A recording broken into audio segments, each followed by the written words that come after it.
Welcome to The Forest Garden, your guide to transforming your organic gardening practice into a holistic and edible forest garden landscape.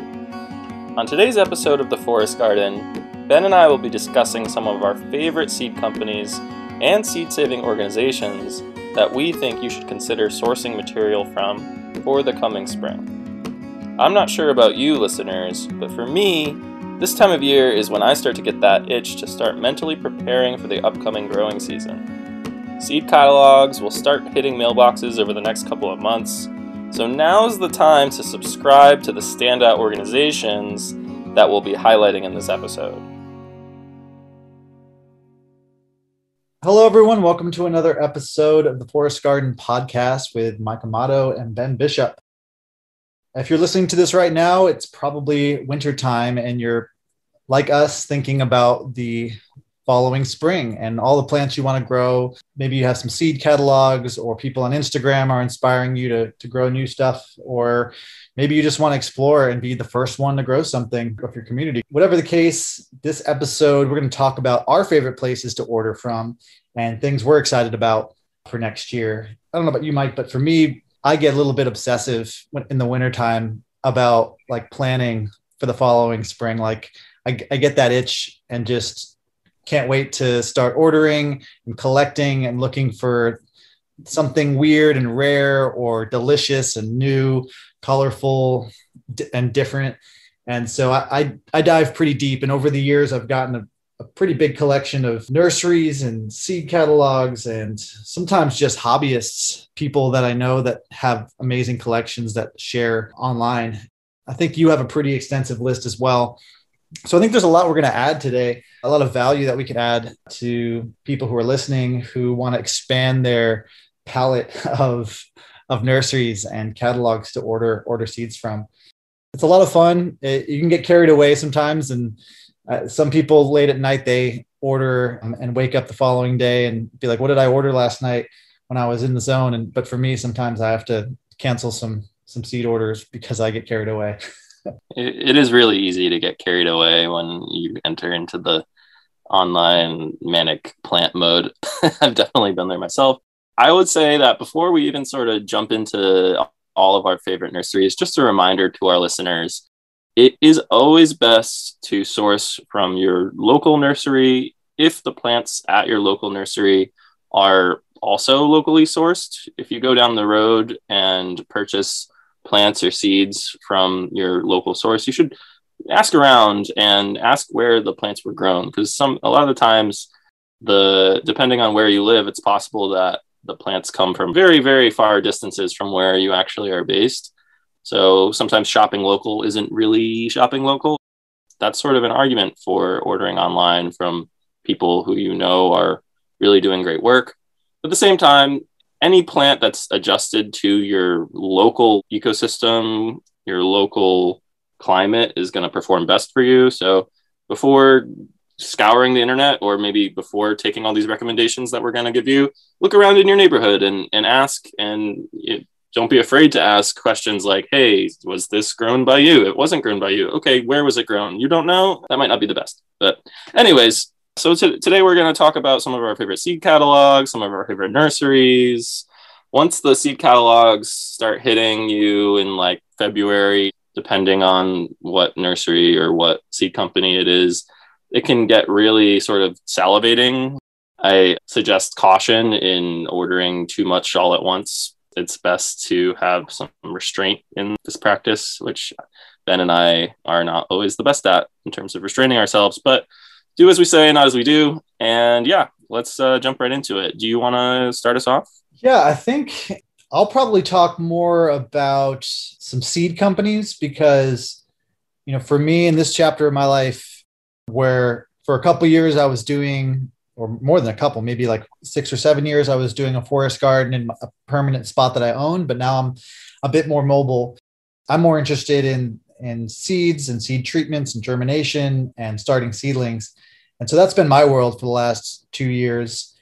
A cool company. And I guess in general, I'll say that sometimes it seems like the best selection is not necessarily very well known. Like some of these sites I'm surprised I haven't heard of before. They don't seem like they're very popular, but they have extremely extensive selections and interesting descriptions, a lot of great information. But also I've noticed that some of the best websites and the best selection seed companies or seedling companies, they don't even have a very complex website. It's usually very text based. Some of them you can order only over snail mail with a check. And there's something about that I find a little endearing. This first one, I think you can order online, but I think they do PayPal. Okay. And it's FW Schumacher, tree and shrub seeds. And the reason why I like FW Schumacher is they have a really extensive collection of tree species and tree cultivars as well, but it's not restricted. It's very extensive for the temperate regions, but they also have a lot of tropical plants too, tropical trees. And so I don't know, I believe they do some of the growing themselves. Like you touched on, ordering from places that grow the seeds themselves. But I think just because of their selection, they might have other suppliers that supply them with some of the tropical seeds because they're based out of Sandwich, Massachusetts, but I don't think there's certain species that you wouldn't really be able to grow. I won't really go into the, all they have because they have a, website where you can look up all the seeds. I don't even know the total number of species they offer, but I was really impressed that you could find, my world right now is in the Juglans genus. And not only can you find black walnut and English walnut, you can find Japanese walnut, the heartnut, butternut, and hybrids thereof. And that's not really very common to find. And that was just one of, many genera that they have. And it's interesting too, they sell by the pound or you could order by the ounce, but they have like ounce, quarter pound, pound of seeds. But actually even more interesting, and another reason why I love them is that you can order a trial packet. And so for like $3 or $3, oh, sorry, $3.50, you can order a trial packet of pretty much anything they have. And so instead of having to order a quarter pound or a pound of seeds, which, sometimes that could be like $80, you can just get a few to try, so depending on the size of the seed, that could be 3 like large tree nuts or something, or that could be 30 small seeds. And that's a great deal, I think, especially for the harder to find plants. I've ordered some interesting types of mulberries from them, some Himalayan mulberries, and which again are kind of hard to find, Morris macrora. And my hope is that they'll be hardy to colder climates, zone 6, and maybe even colder. Apparently the Himalayan or the macrora species of mulberry are really delicious. I've never had one before, but I've heard really good reviews from some people on the Facebook groups for mulberry. So ordered some of those from them. They all grew really well. I had some issues getting those juglans species I mentioned. I guess their supplier ran out, but I guess that comes with the territory when you have a lot of things on offer. But the customer service was great.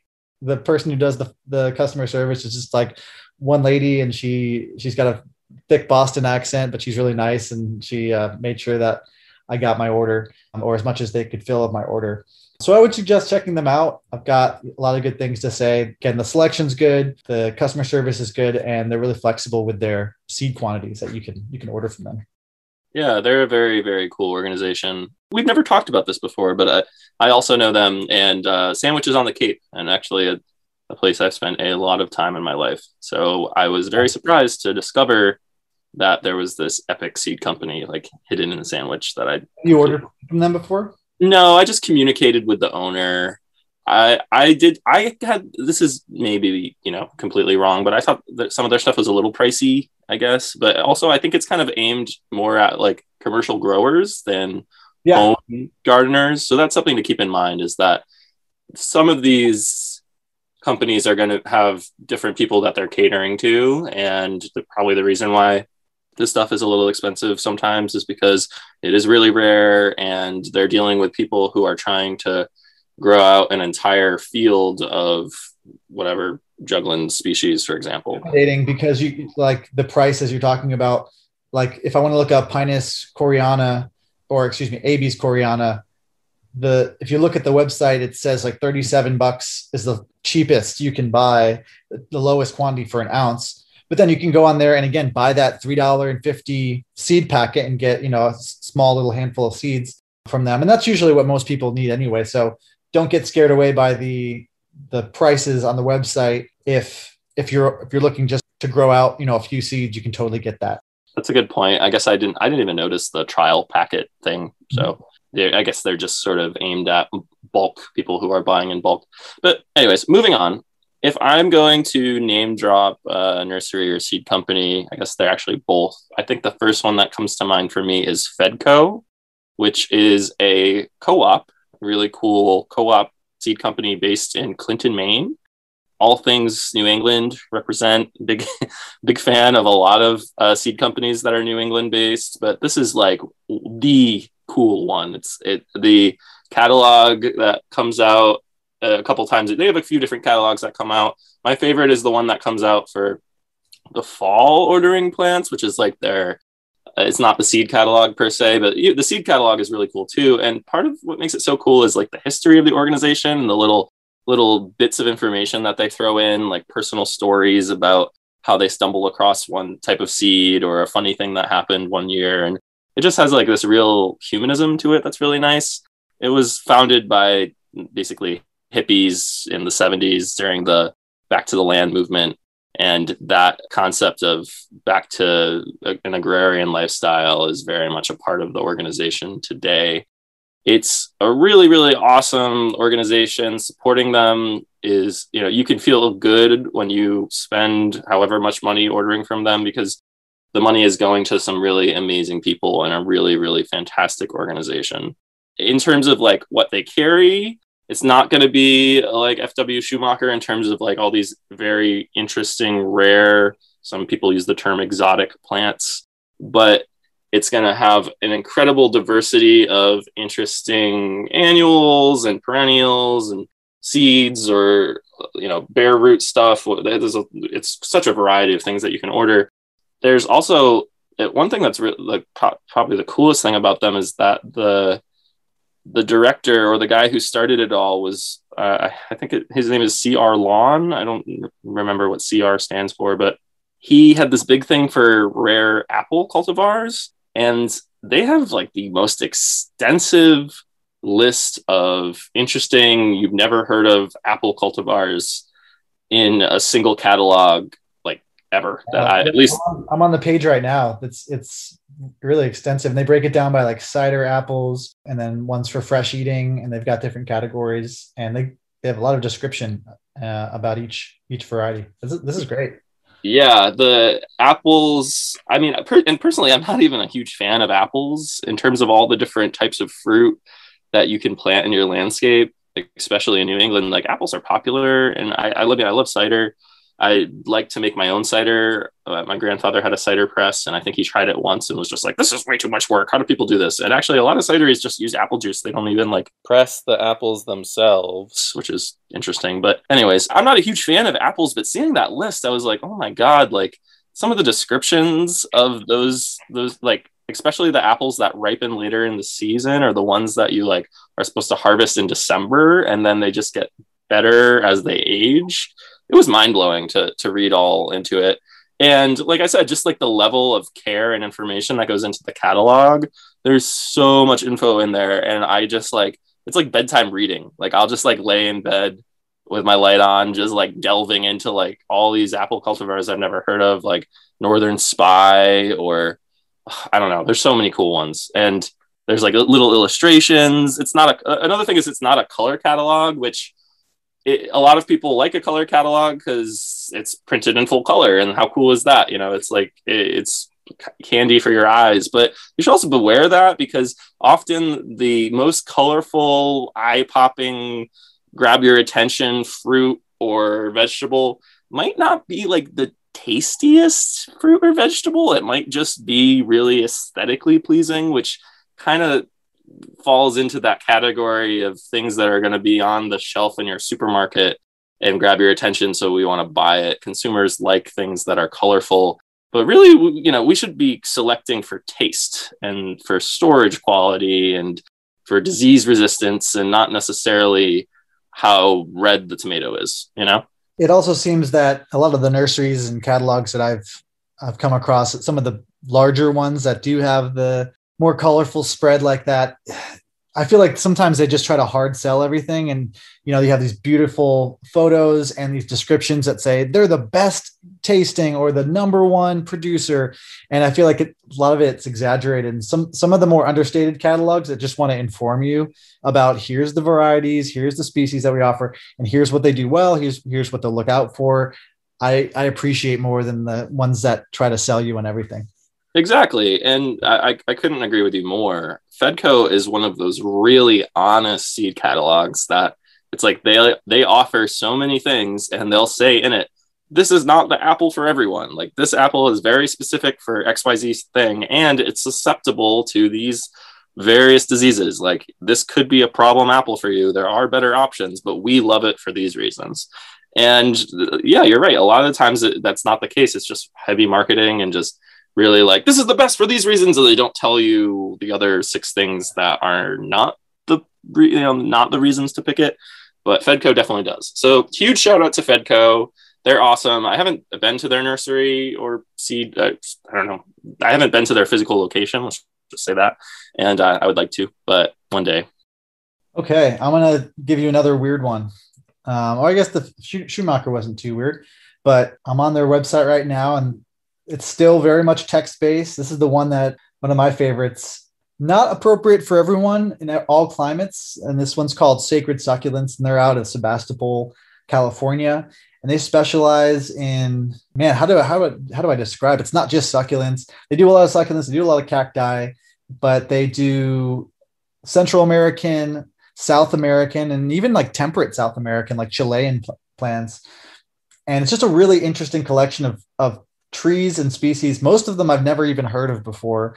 They give you the Latin name and they give you the name in Spanish or the name in Quechua or the name in whatever native language the plants come from. And they provide like the traditional uses of the plant and some taxonomical history. And some of the plants are California natives. So they do some native plants from North America. Man, where do I begin? They have Andean ethnobotanical collections, Andean tuber crops. Some of these things, you know, they give you a hardiness rating, and some of them do go up to zone 6. Some of them do go as cold as zone 5 even. I bought, a blueberry relative from there. I think it goes Vaccinium gotherii or something like that. That was years ago, and it grew for a while. It was young. It never fruited before I had to unfortunately leave that spot. But it was just really cool to be able to grow things from around the world that honestly, a lot of this stuff I can't get anywhere else. And I've never heard of, honestly, anywhere else.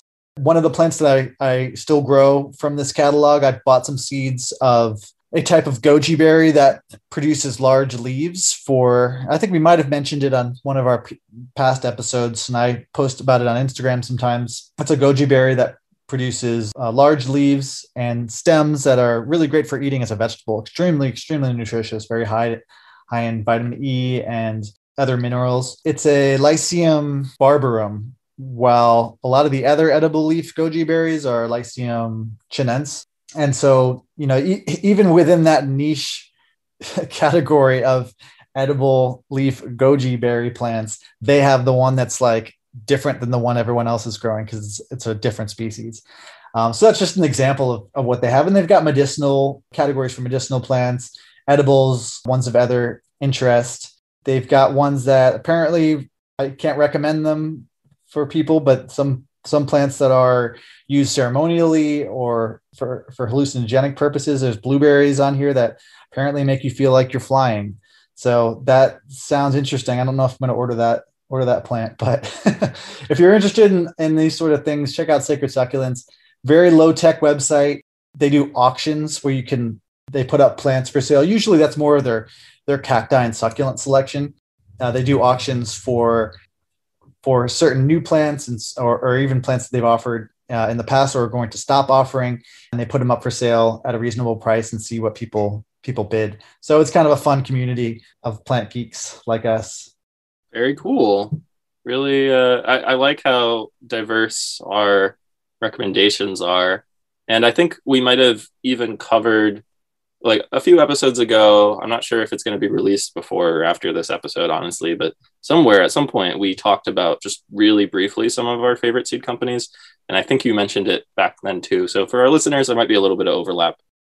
Okay, so the seed company that I'm going to talk about next is strictly medicinal. It used to be Horizon Herbs, and it was founded and is still run by a guy who some of our listeners might be familiar with. His name is Rico Check.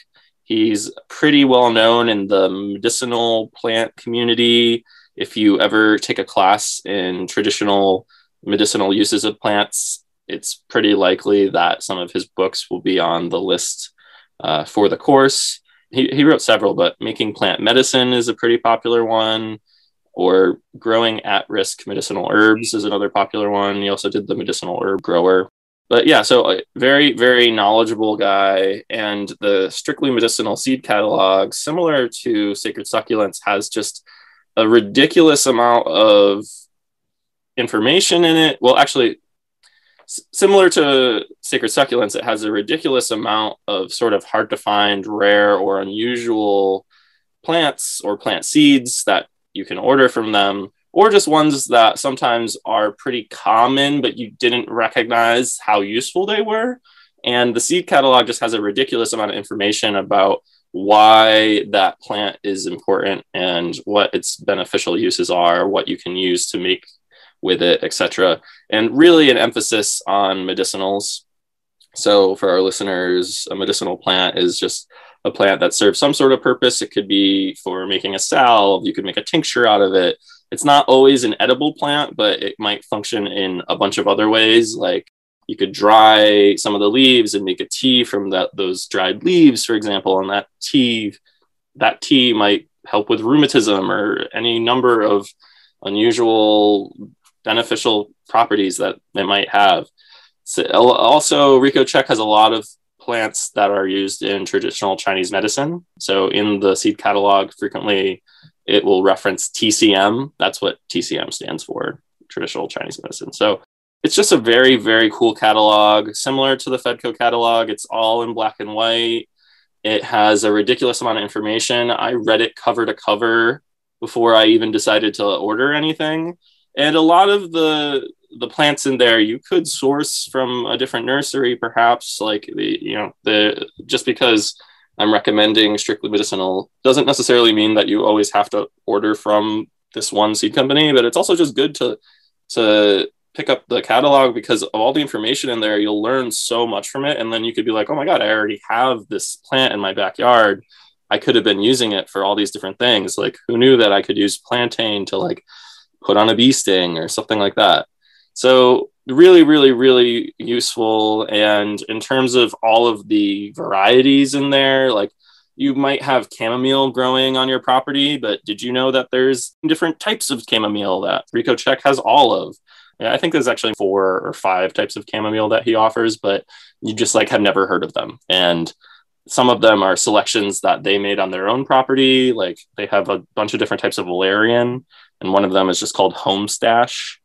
Yeah, it's just something that they've selected for over a period of time, having a bunch of different varieties of things and saying, this is the best valerian. Like, we're going to stick with this one. And yeah, I don't know. Highly recommend. Yeah, I've actually seen some of those seeds sold at a tea shop in Nashville. They were just kind of hanging up on it was cool. They were displayed on like almost like a clothesline. They were close pinned to the string, and there was a whole line of their seed packets for sale. And I just was in line to order and was looking through, and it was like bilberry and wild quinine. Like, what kind of seed company is this? This is really interesting. I don't remember what I bought from them, but immediately I could see that the selection was kind of different from most other ones because they focus on medicinals. Yeah, and another good point to that, I mean, with the wild quinine, there's a lot of things in that catalog that are traditionally wild species, or things that someone might be like, why am I going to pay for this? I can just go into my native forest and like pick it or harvest it there. Well, in reality, you probably shouldn't be doing that. You really should be sourcing wild plants from places like Strictly Medicinal that have a large quantity of it that they've been growing out for people like us, rather than just going out and ripping ramps out of the ground, maybe just order some ramp seed and then sow the seed and wait the 4 years for your ramps to pop up, because that's how long it takes for ramp seed. It's pretty ridiculous. And ramp is a type of wild onion for our listeners who aren't familiar with it. It grows on the East Coast, pops up in the spring. But yeah, so sustainably harvesting is important, and even better, sustainably growing the things that you want to grow that are wild species. Order them from somewhere like Strictly Medicinal that can provide it without you having to worry like, oh, did this seller on Etsy just go out and like harvest every last ramp in the forest to be able to sell me it? Like, how did this happen? You know that when you order from Strictly Medicinal or any of these other companies that we're recommending, that they're doing good work and they're not doing anything sketchy, basically. Yeah, that's a good point, because there's a lot of options out there, so it's nice to have some criteria to choose from beyond just the selection. It's like, okay, this is being sourced sustainably in a way that's appropriate and respectful to the populations that exist, and are they depleting existing stands, or are they using plants that they grow on their own property and just getting their seeds from those? That's a really good point. Maybe I'll do a plug for HARC, the research center that I work at, and their seed sales. There's no website, but you can email the Center for Agroforestry and get a statement on what's being offered for the year. Usually when it comes to tree seeds, they're offered for sale in the fall. So even though this episode is sort of geared towards spring seed ordering, this a podcast hopefully will be around for many years to come. So if you're listening to this in the summer or fall, definitely give them a call and a ring or an email. There are chestnuts for sale, and then I'll talk about black walnut in a second, but the chestnut seeds are extremely high quality. It's a very extensive selection, one of the best in the country, I think, of Chinese chestnuts. You can get information on the different cultivars and the different yield and the different potential and recommendations for where they should be grown, how they should be grown. My personal favorites as far as flavor, if you're going to order some chestnut, I really like ones from Auburn. There's like the AU Super and the AU Homestead. And there's also one called Yishin, good flavor. But I'm getting off topic. So you can order the chestnuts and get them sent to your farm or your home or wherever you're going to be growing your chestnuts. But you do have to make the email. And remember that when you're ordering these seeds, of course, and this goes for any tree seeds, they're not going to be exactly the same as the parent tree that they came from. But in this case, they potentially could be even better because the trees are all grown together and there's a pollen cloud. And so when there's the cross pollination, you're probably getting, your cultivar of choice crossed with another amazing cultivar and getting something new. So that you're getting a good pollen cloud. It's not just going to be, chestnut all mixed with just one other type of chestnut. You're getting a really nice mix. And I believe the prices for the chestnuts, because usually you're ordering by the pound, are pretty reasonable too, depending on the cultivar in the year. So I would give the Center for Agroforestry an email about that. And then the black walnut, there's some years the seeds are offered for the various cultivars that are commercially available. We don't sell the seeds for crosses that are currently under evaluation for the breeding program, but we do offer, if you're listening to this, in 2021, 2022, I don't know beyond that, we do offer the trees for sale for growers to grow out as part of an evaluation of the newest releases from the breeding program. And actually not for sale, they're offered as part of an agreement. So you can, if you have enough acreage, around 3 acres, to grow black walnut, you can get these trees sent to you free of charge, or I think they're actually just at cost. So it's relatively inexpensive. And you could be part of the evaluations of this next generation of really elite black walnut genetics and be growing them on your property. So you can also call about pecan and pawpaw and persimmon too. They're all grown. I don't know the status of seed sales right now for this year, but it's definitely something to look into for people who want seeds from known cultivars. The selections are pretty extensive there as well. Just to clarify for our listeners, let's say that someone has 3 acres of land.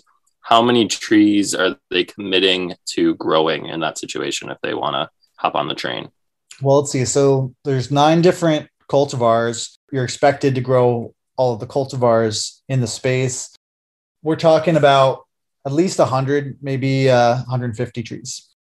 Gotcha. So somebody who has a 3-acre property with a bunch of other stuff on that property, probably basically, if someone has a 3-acre field that they're looking to make a nut orchard, that's the. I know that not everyone listening is going to have that space. Some people are more restricted in terms of where they can grow, but I just thought I'd throw that out there because it's a really great resource for genetics. Got to find me a 3-acre field, I guess. All right. So moving on, I'm going to go with a tried and true classic, which is Baker Creek, also known as rareseeds.com. It's funny because, Baker Creek is how I know them, but I think they just got rareseeds.com pretty early in the 90s or something, or in the early 2000s when everyone was just starting to start up websites. So Baker Creek Heirloom Seed Company was started back in 98, I think, by this guy, Jer Gettle. And at first it was not as intense as it is now, but these days Baker Creek has one of the most ridiculous selections of 19th century heirloom seeds from the US and Europe and Asia, and a lot of Asian greens and Asian seeds that aren't featured in other catalogs. I mean, there's other catalogs that I can recommend that are specific to Asian cultivars of heirlooms and perennials, but this one is just kind of like your classic mix of everything, summer growing, annuals, really an emphasis on annual heirloom vegetables, and also flowers and that kind of stuff, and some medicinals and some herbs, but really stuff that you're going to be growing in your garden in the summertime, and often stuff that you've never seen before. Some of the most eye-catching, just crazy looking, really, really cool heirloom plants that, some were saved through hundreds of years by particular families or whatever. They're based in your neck of the woods, Ben, in Mansfield, Missouri. How far is that from where you're at? That's a good question. I know they were doing a Baker Creek Seed Festival this past summer or sometime this past year. I wasn't able to make it out, but I didn't know either until I heard about that festival. Yeah, I don't know how far away it is from Columbia, but yeah, I would totally go if I could. I want to check out their spot because now that the pandemic is in a bit of a different situation, they have reopened their property for visitors. Pre-pandemic, people could just drop by and check out their different growing operations. They have trial gardens and greenhouses and all this cool stuff. So one day I will get there. But basically, yeah, so Baker Creek, really cool spot, really cool company to order from. I will say that in terms of what we talked about earlier, with their catalog, the marketing is more on the really showy, beautiful, incredible layout, incredible photos. Probably pay a lot of money for the marketing and production of that catalog. But it is also it's a fantastic catalog. It's just fantastic in a different way. It doesn't have as much information in terms of just reading it like a book. It really is more like a magazine that's trying to sell you stuff. And you want to buy that stuff, but also take it with a grain of salt that every single tomato in the catalog probably doesn't taste amazing. There's some that are really, really, really good. And then there's some that are beautiful, and that's about where it ends. And so you might want to just don't immediately just impulse buy everything that looks beautiful in that catalog, because it will be beautiful, but there's more than just aesthetics when it comes to growing, especially things like heirloom tomatoes. When, there's so many different varieties of heirloom tomatoes out there. Some of them have been bred just so that they look really, really interesting and are more ornamental than edible. I've come across a few of those tomatoes just that have a really thick skin, aren't very flavorful, but look like it's, a galaxy in your hand. So really, I don't know. That's a bit of a rant. But also, there's a lot of stuff on there. There's a lot of seeds on there that are real gems they have two different catalogs. They have like a whole seed catalog, which is just like 500-page, ridiculous, huge catalog that you can get, and then they have their standard one. The standard one is free. The other one's $10. I personally, I just recommend the standard one. My brother-in-law came across the German lunchbox tomato via Baker Creek. That's been like this only really good tomato that you can grow in this kind of unusual climate in Hawaii that is just a knockout. Like, it does really, really well. For whatever reason, you'd think that Hawaii you can grow anything, but actually it's surprisingly hard to grow just heirloom vegetables, the stuff that you buy at your like local Safeway or whatever. Things like zucchini and that kind of stuff. People have a lot of issues growing in Hawaii because of a variety of reasons. And yeah, he was at the German lunchbox tomato he found in the Baker Creek catalog, and it worked out great for him. So it's definitely a really, really awesome company, really great selection. Just, has such a wide range of things. It's easy to kind of get lost in it. Another thing is that because they're based in Missouri, and I believe most of their growers, I mean, I'm guessing here, but I think the majority of their growers are in a pretty similar climate to where they are. They're in zone 6B, and I'm also in zone 6B. So that's a good thing to think about. Like, if you're ordering from a specific seed company, you kind of want to know where the seeds are being grown out. If you're ordering from a seed company that's based in the desert of New Mexico and you're in New England, and the company is all about producing plants for the desert of New Mexico, then the seeds aren't going to do so hot in your homestead in a place where you get 100 days of rain. It's just the seeds have matured over the years and become adapted to that local microclimate of the desert. And so it's great for people who live in the desert. It's not so great for people who don't. For Baker Creek, it seems like our climates are kind of similar. It's still different. It's going to be different everywhere. Even if it's in zone 6B, elevation, all these different things could factor into it, rainfall, whatever. But so far, so good. I've had pretty good success growing their stuff. And part of that is probably because we're in a pretty similar climate zone. So, if you're ordering eggplant, a Black Beauty eggplant, or Big Boy tomatoes, you can order Big Boy tomato from a bajillion different seed companies. Every single seed company you order it from is going to have it offered, but you want to find the Big Boy tomato that is going to grow best in your backyard. So do your research. Don't order, if your backyard is a desert, don't order it from a seed company in New England. So you think that, I forget if we had this conversation already, but if you have an heirloom tomato and it's propagated by seed, of course, although sometimes they can be propagated vegetatively, but if it is propagated by seed, if it's been propagated in a particular climate and then gets sent to a very different climate, the fact that it was grown for a while in like a desert climate, for example, would actually change the genetics of, because I can understand that for like open pollinated stuff, but do you think it would change the seed and the genetics itself for something that's an heirloom? Yes, 100% yes. And maybe we should just define exactly what some of these terms mean. So heirloom just means something that has been handed down from one generation to the next. So an heirloom seed is something that's been saved for generations by a specific family, usually. A landrace seed is a seed that has grown in a very particular area and is very specific to that area. Landrace gardening was the way that everybody gardened before the rise of seed companies. And so both heirlooms and landrace seeds have an incredible original genetic makeup. So basically, heirlooms are like landrace strains that have been taken out of the native habitat that they were grown in and are grown in a different location. Landraces are kind of indigenous to the environment that they exist within. Like a landrace for Connecticut would do really, really well in Connecticut, whereas a landrace for Missouri would do really well there. When we transport seeds around because of human intervention, they're just not as pure to their landrace ancestors.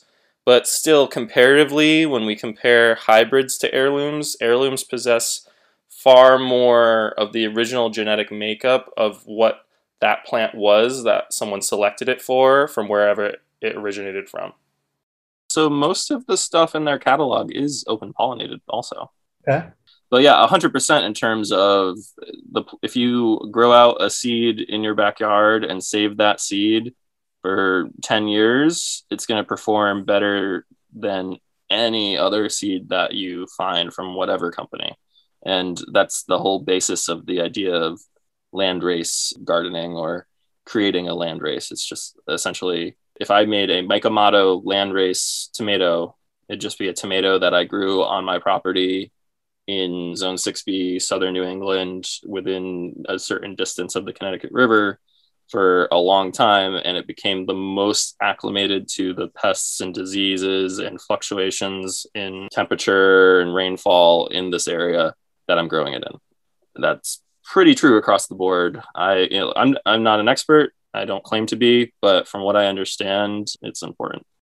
So I think at this point, it might be a good opportunity to take a moment of silence for Oikos Tree Crops, one of my favorite plant nurseries. And I know it's a favorite of yours too. Ken, come back to us. Yeah, for those people who weren't hip to that nursery, or maybe they are now that they announced that they're closing. But if you never got a chance to order and check out their catalog, it was pretty amazing. Again, one of those places full of stuff that you couldn't find anywhere else. Really informative descriptions. Ken Asmus, the proprietor, great customer service. He'd give you lots of thoughts and opinions and facts about things if you ever asked him via email.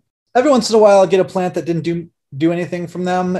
But overall, I've had a great experience ordering from them. And the website's still up, but you can't, all the pages on it just give you errors when you try to click on them. So great photos and really interesting things and information on there. But yeah, no more ordering, unfortunately.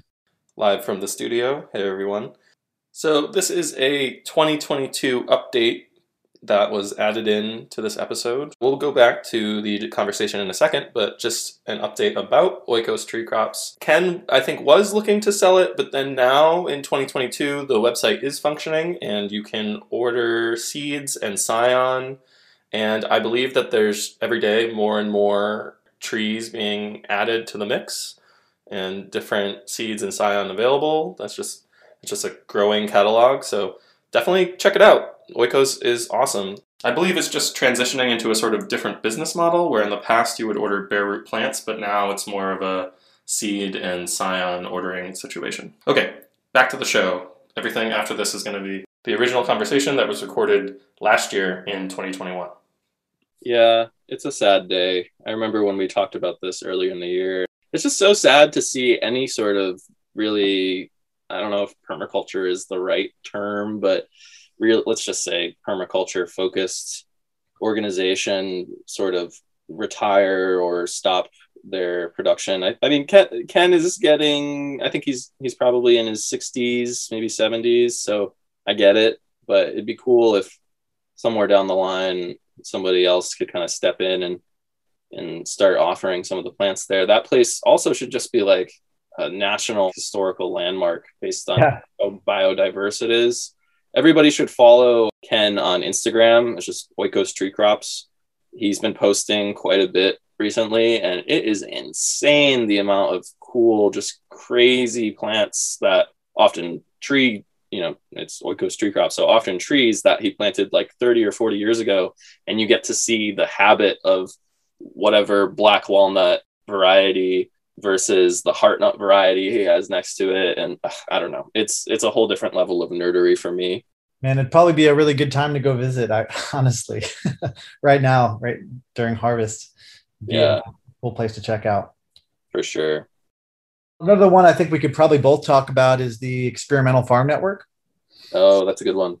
Yeah, I heard about them a couple of years ago. I think actually even before they started offering seeds, and the whole idea of it was a network of amateur plant breeders and people who just like growing interesting crops from around the world.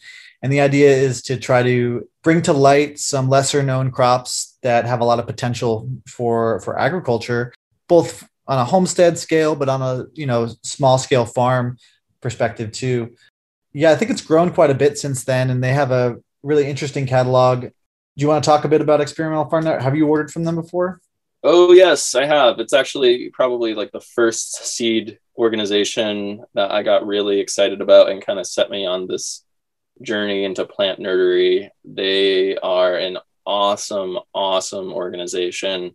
Beyond just even offering seed, you can join. I mean, it's called the Experimental Farm Network for a reason. The idea is that it's sort of a group of farmers and people who are into cultivation and plant breeders that can all work together and share notes and network and just throw ideas around and throw experiences back and forth about interesting, unusual crops that have been overlooked, usually perennials, that can just be really focused in on and grown out by a wide variety of people who go into the forums on the website and share their experiences saying, hey, I was growing these potato onions. This is what happened. They flowered on this date. I did these controlled crosses, blah, blah, blah, blah, blah. And it's really cool to anybody who is interested in getting into seed saving and amateur plant breeding. Amateur is what they call it, but honestly, there's really nothing amateur about it. Some of it's pretty intense. You should definitely check out the Experimental Farm Network site. There's 2 separate sites. There's one for like ordering seeds, and then there's one for the more of the community. And it's free to join. I recommend that you do a little bit of research about this topic of seed saving and stuff before you just join every single group on there. That's how I discovered the Homesteaders Perennial Kale Grex from Chris Homanics. Really cool guy who haven't personally talked with him. I know his work, and I grow the kales that he spent so many years working on, and they are fantastic perennial kales. Who knew that kales could be perennial, people? You can have them in the ground in your backyard for 3 to 5 more years, and they come up every year. It's fantastic. And just to put the sheer diversity of their catalog in perspective, when you log on, the first banner promo for one of their seeds is the monkey puzzle tree. They call it a tree Brontosaurus couldn't browse. It's an ancient tree that can grow apparently up to 1,000 years old and produces these giant pine nut looking nuts. I've never grown it before, but I've been fascinated by it. And so they have that. And then when it scrolls right away to the next plant on their little promo banner on the site, it's like Mary's ground cherries, like Physalis, Mary's Niagara ground cherries. So it just really runs the gamut of plants from around the world. I think the tree's from Chile, and let's see, Physalis is from Central America, I believe. But they have greens from Africa, nightshade greens from Africa, eggplant from Japan, like different types of sorghum. It's just a very interesting selection. And I really like the network aspect about it, where you might have someone say that, they've tried growing out these seeds and they've selected some of the best that grew in their environment. And then they might send you those improved seeds like you had with the perennial kale. And then you could do the work of growing it out in your climate and then maybe selecting for certain traits and then sending it to someone else. And so I really appreciate the community that they bring to the idea of seed saving and seed growing. And we should also add, there's a few things on there that you just simply can't get anywhere else, at least as of when we're recording this. One good example is the M1 Survivor sorghum. I'm pretty sure they were the first people to offer it and also the only people to offer it right now. That's basically a sorghum that is perennial. And why is it important to have a perennial sorghum? Well, one of the biggest contributing factors to climate change is our current agricultural method of tilling and just destroying inches and inches of soil that took millennia to build up. So having a perennial grain crop, perennials are great, but we can't feed the world with just fruit and nuts as much as Ben and I would like to just I guess you could, you theoretically could, but what we really like is bread and all these different things that are made from grains. And so to feed the world and to do it in a sustainable way, what we really need is like perennial wheats. Kernza is one that is in the process of still being developed and improved. And this perennial sorghum just goes to show like we can select for perenniality and we can select for something that is going to improve soil health and actually make a huge difference in terms of mitigating climate change. That's something that we're very about on this podcast. Ben is in the agroforestry program at the University of Missouri. The whole point of agroforestry is really or not the whole point, but a big part of it is mitigating climate change and drawing down CO2 in our atmosphere. But that's a whole different rant, whatever. There's a lot of things in that catalog that you can't find anywhere else. Huge focus on perennialization, huge focus on improving varieties of things that you didn't even know about, like potato onions. Who knew that there were onions that multiply underground and just can keep growing and growing and getting better and better over the years if you leave them in the ground and don't harvest them, or if you harvest one or two at a time, plant one onion, and then suddenly you come back, months later and there's 6 of them. That's pretty cool. Yeah, it just keeps going. I'm looking at golden black raspberries right now. So yeah, definitely worth checking out. This was a good review. Do you have any others? Any other mentions? We'll definitely put in the notes all of the links to the ones we've talked about, maybe even some other links to some of our favorite nurseries. But any others you think we should mention?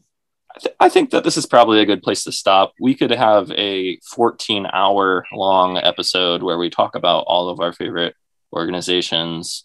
Maybe we'll do another one farther down the line specific to, mostly we've talked about seeds, but we could do an entire one based on bare root plants or mushrooms or what have you. So stay tuned, listeners. This is not the last time that we'll be plugging our favorite seed companies. Maybe I'll do just like a quick rundown, like some other ones. Kitazawa seed, check them out. Adaptive Seeds, also a great one. Territorial Seed, very cool. Plant World Seeds, that one has some of the rarest stuff, but it's a UK company, so I recommend doing a bulk order. I think shipping is kind of expensive. I don't really remember.